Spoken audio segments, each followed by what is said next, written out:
Good morning friends आज हम अपनी मेंटल एबिलिटी की सीरीज को आगे बढ़ाते हैं। सिटिंग अरेंजमेंट जो हमने अपने लास्ट लेक्चर में किया था उसी को कंटिन्यू करते हैं, उसका पार्ट 2 करते हैं। फ्रेंड्स इसमें मैं आज आपको 2 टॉपिक्स कवर करवाऊंगा। एक तो पुराना वाला टॉपिक को रिकैप्चुलेट करेंगे जो सर्कुलर अरेंजमेंट से रिलेटेड है, और एक हम लीनियर अरेंजमेंट करेंगे। तो फ्रेंड्स पहले हम सर्कुलर अरेंजमेंट को रिकैप्चुलेट करते हैं और एक बार इसको करके देखते हैं। क्वेश्चन हमारे पास लिखा हुआ है यहां पर। स्टार्ट करते हैं हम क्वेश्चन को। Friends study the following and answer the question given below. तो फ्रेंड्स इस तरह से आपको कुछ 3-4 स्टेटमेंट्स लिखी होंगी, उनको हमने पिक्टोरियल फॉर्म में यहां पर बनाना है और फिर उसको सेट करना है। सबसे पहली स्टेटमेंट है friends, 5 persons ABCD are sitting in a circle and their faces are toward center. This is the most important word. मैंने आपको कल भी बताया था, अगर एक फ्रेंड्स या अपने कुछ भी कलीग्स हैं वो एक सर्कल में बैठे हुए हैं तो उनका फेस किस साइड पर है ये बड़ा इंपॉर्टेंट है।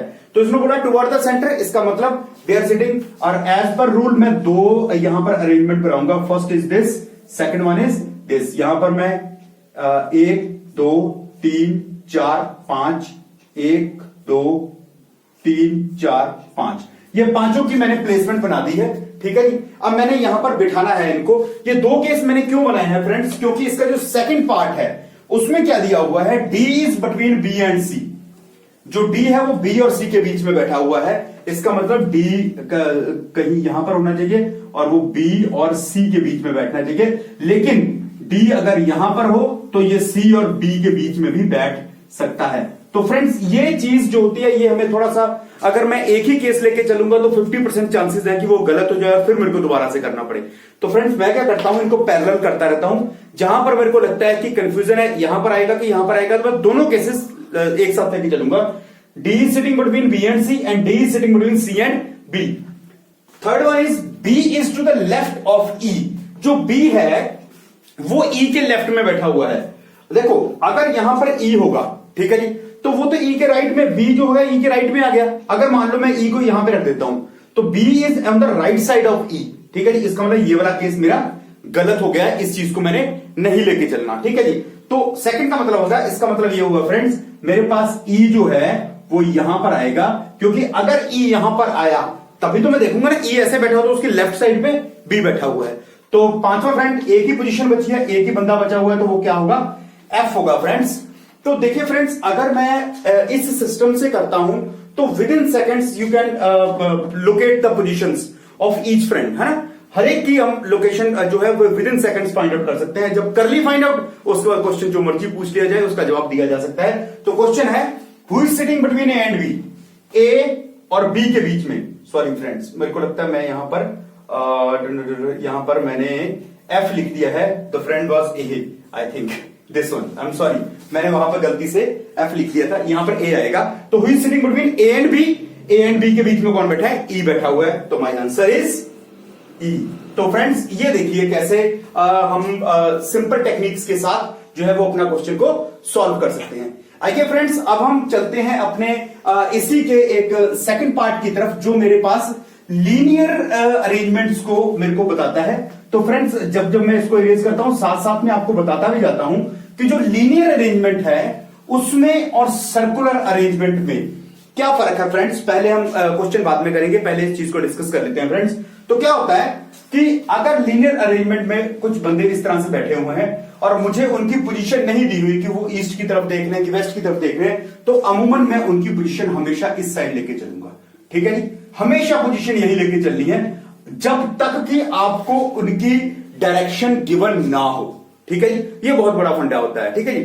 तो ये चीजें अगर हमारे पास है तो इसका मतलब ये हुआ फ्रेंड्स कि जब आप इसकी अरेंजमेंट करोगे तो आपका राइट उनका राइट आपका राइट होगा, उनका लेफ्ट आपका लेफ्ट होगा। ठीक है फ्रेंड्स। पहली चीज तो मेरे पास ये वाला पॉइंट है इसको करने के लिए। सेकेंड चीज फ्रेंड्स यहां पर ये है कि जब मैं सर्कुलर अरेंजमेंट में बोलता था कि A is sitting left of B on the left of B, तो इसका मतलब ये होता था फ्रेंड्स कि ए यहां पर है, ठीक है, सॉरी कहने का मतलब 2 पोजीशन है, A is sitting on the left side of B, तो इसका मतलब A is here and B is here. ठीक है जी। जो ए है वो बी के लेफ्ट में बैठा हुआ है, तो हालांकि इधर बैठा हुआ तब भी तो लेफ्ट साइड आएगी, लेकिन सर्कुलर अरेंजमेंट में हमेशा इमीडिएट जो है वो लेफ्ट देखा जाता है। ठीक है जी। तो फ्रेंड्स अब अगर हम लीनियर अरेंजमेंट की बात करेंगे तो वहां पर इमीडिएट लेफ्ट नहीं देखा जाएगा। अगर मैं ये पोजीशन देता हूं A B C D E, अगर मैं बोल देता हूं कि B is sitting on the left side of D, तो इसका मतलब बी यहां पर भी हो सकता है, यहां पर भी और यहां पर भी, ठीक है जी।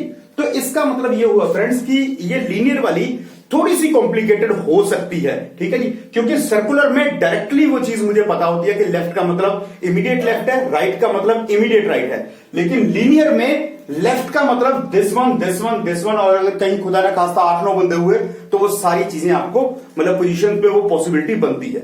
तो फ्रेंड्स ये जो दो बातें हैं लीनियर में अगर हम ये समझ के चलेंगे तो मुझे लगता है हमारे क्वेश्चंस में कहीं पर भी कोई दिक्कत नहीं आएगी। तो फ्रेंड्स करते हैं, हम स्टार्ट करते हैं क्वेश्चन। तो इससे रिलेटेड फ्रेंड्स मैं ये नहीं, सर्कुलर अरेंजमेंट से रिलेटेड क्वेश्चन ज्यादा एग्जाम में पूछे जाते हैं, लीनियर से कम पूछे जाते हैं, लेकिन अगर इंपॉर्टेंस की बात करें तो ये इक्वली इंपॉर्टेंट है। ऐसा नहीं बोल सकते कि एक क्वेश्चन ज्यादा इंपॉर्टेंट है दूसरा कम इंपॉर्टेंट है। तो फ्रेंड्स स्टार्ट करते हैं। तो वी हैव 7 फ्रेंड्स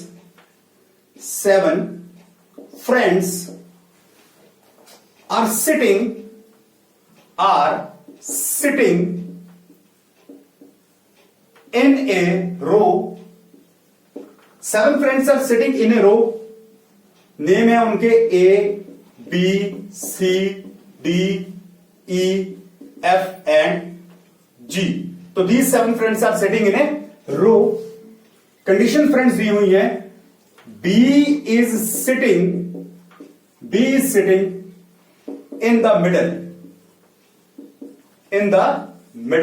ये B जो है वो मिडिल में सेट किया हुआ है, ठीक है जी, फर्स्ट कंडीशन है। सेकंड कंडीशन उसने दिया हुआ है A and G are sitting at extreme ends, ठीक है जी। जो A and G है वो एक्सट्रीम एंड्स पे जो है वो बैठे हुए हैं, ठीक है जी। उसके अलावा थर्ड कंडीशन आपके पास दी हुई है, C is sitting at second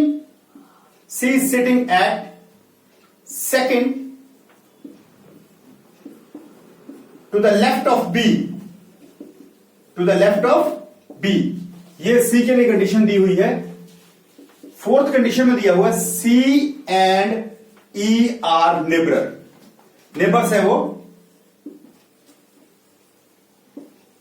are neighbours. और फिफ्थ कंडीशन में फ्रेंड्स दिया हुआ है D and G are neighbours.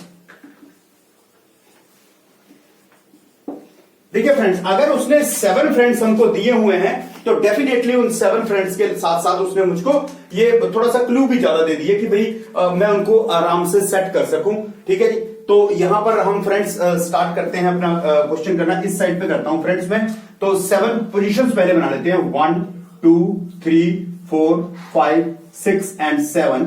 यहां पर भी फ्रेंड्स 1 2 3 4 5 6 एंड 7।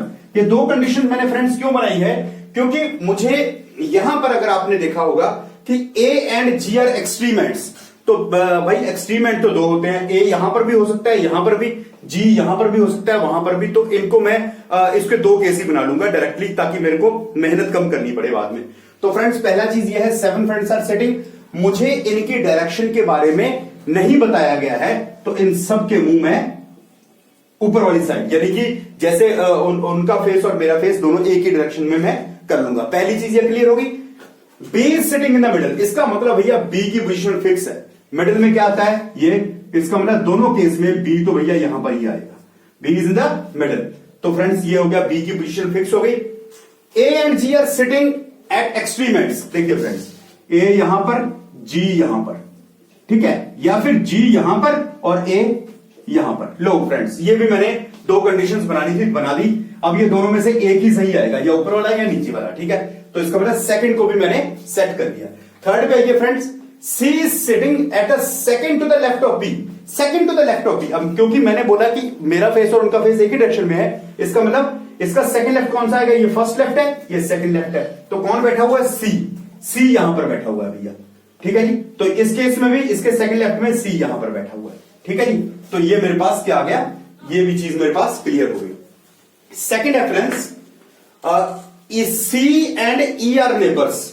अब देखो friends, C and E are neighbours, इसका मतलब ए तो फिक्स है, यहां पर सी है तो ई यहां पर होना चाहिए, तभी तो ये नेबर बनेंगे।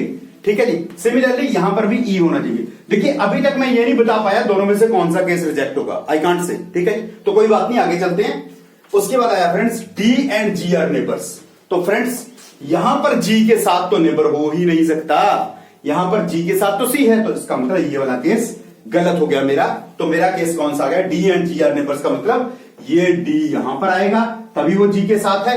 अब देखिए फ्रेंड्स क्या मिसिंग है, ए आ गया, बी आ गया, सी आ गया, डी आ गया, ई आ गया, एफ यहां पर आ जाएगा और जी मेरा है वो साइड चला जाएगा। तो फ्रेंड्स ये मेरी सीक्वेंस है इनकी, जिसको कि मैं यहां पर करना चाहता हूं। ठीक है फ्रेंड्स, तो अब मेरे पास क्वेश्चन कुछ भी पूछ सकता है। ठीक है जी। अब मैं क्वेश्चंस पे ज्यादा कॉन्सेंट्रेट नहीं करूंगा, क्योंकि क्वेश्चन जितने मर जाए, मेरा मेन पर्पस जो था वो इन सब फ्रेंड्स को एक सीक्वेंस में बिठाना था। ठीक है जी। अब वो मेरे से ये पूछ ले, who is sitting second to the right of B, who is sitting third to the left of F, है ना, A and G are extreme, and who is sitting at the right extreme, who is sitting at the left extreme. सारे के सारे सवालों के जवाब दिए जा सकते हैं जब आपके पास ये चीज आ जाती है। तो फ्रेंड्स ये था मेरा लीनियर इक्वेशन का टॉपिक। मुझे लगता है कि मैं आपको समझा पाया हूंगा। अगर आपको ये सिटिंग अरेंजमेंट वाला टॉपिक अच्छा लगा, या आपको चाहिए कि इसमें कोई और भी प्रॉब्लम्स हैं या कोई और भी चीज आप जानना चाहते हैं, तो कमेंट बॉक्स में मुझे लिखकर भेज दीजिए फ्रेंड्स। अदरवाइज आज के लिए सिर्फ इतना ही लेक्चर। आज का लेक्चर थोड़ा छोटा है, क्योंकि इसका पार्ट 1 में हमने काफी कुछ कवर किया था। तो पार्ट 2 में भी हमने कोशिश की है कि पहले वाले को रिकैपिटुलेट करें और लीनियर अरेंजमेंट के बारे में आपको कुछ बता पाऊं। तो फ्रेंड्स अगर आपको ये मेरा लेक्चर अच्छा लगा तो प्लीज इसे लाइक कीजिए, शेयर कीजिए अपने फ्रेंड्स के साथ। और अगर अभी तक आपने मेरा चैनल सब्सक्राइब नहीं किया तो प्लीज सब्सक्राइब कीजिए friends. Thank you so much friends, thank you so much.